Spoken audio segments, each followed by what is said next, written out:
America নৌ অবরোধ চালিয়ে গেলেও আগামী ৪ মাস টিকে থাকতে সক্ষম ইরান। রয়টার্স বলছে দেশটির গোয়েন্দা সংস্থা সিআইএর এক রিপোর্টে এমন তথ্য উঠে এসেছে। এদিকে শুক্রবার পাল্টাপাল্টি সংঘাতের পর দুই দেশের উত্তেজনা আরও বেড়েছে।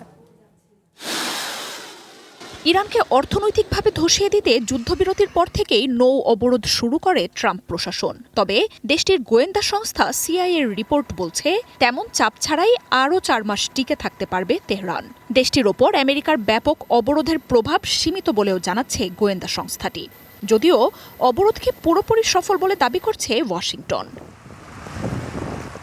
চূড়ান্ত যুদ্ধবিরতির আলোচনার মধ্যেই দুই দেশের সাম্প্রতিক পাল্টাপাল্টি হামলায় উত্তেজনা আরও বেড়েছে।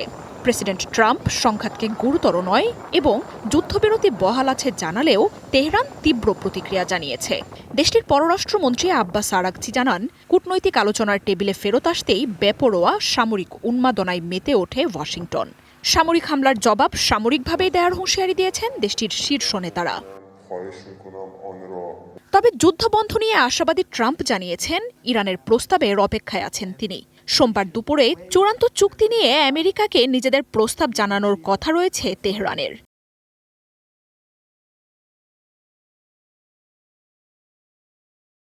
আগামী সপ্তাহে পাকিস্তানের দুই দেশের আরেকটি বৈঠকের গুঞ্জন উঠেছে।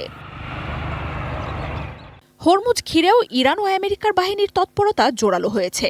শুক্রবারের হামলার পর পরিস্থিতি শান্ত থাকলেও আবারও সংঘাতের জন্য প্রস্তুতি রয়েছে বলে জানাচ্ছে ইরানের আইআরজিসি ঘনিষ্ঠ বার্তা সংস্থা তাসনিম নিউজ।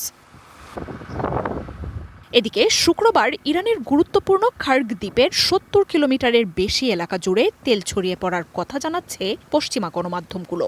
স্যাটেলাইট ইমেজে এই দৃশ্য ধরা পড়লেও আনুষ্ঠানিকভাবে কোনো মন্তব্য করেনি তেহরান বা ওয়াশিংটন। শুক্রবারের হামলাতেই তেল সমৃদ্ধ দ্বীপটিতে ক্ষয়ক্ষতি হয়ে থাকতে পারে বলে ধারণা করা হচ্ছে। চুক্তির আলোচনার মধ্যে ইরানকে আরও চাপে ফেলতে নতুন করে আবারও নিষেধাজ্ঞার ঘোষণা দিয়েছে আমেরিকা। শাহেদ ড্রোন তৈরিতে প্রয়োজনীয় কাঁচামাল ও সহায়তা সরবরাহের অভিযোগে চায়না, হংকংয়ের বেশ কয়েকজন ব্যক্তি ও প্রতিষ্ঠানের উপর এই নিষেধাজ্ঞা দেওয়া হয়। মার্জিয়া উপমা, ওয়ান ইন্টারন্যাশনাল ডেস্ক।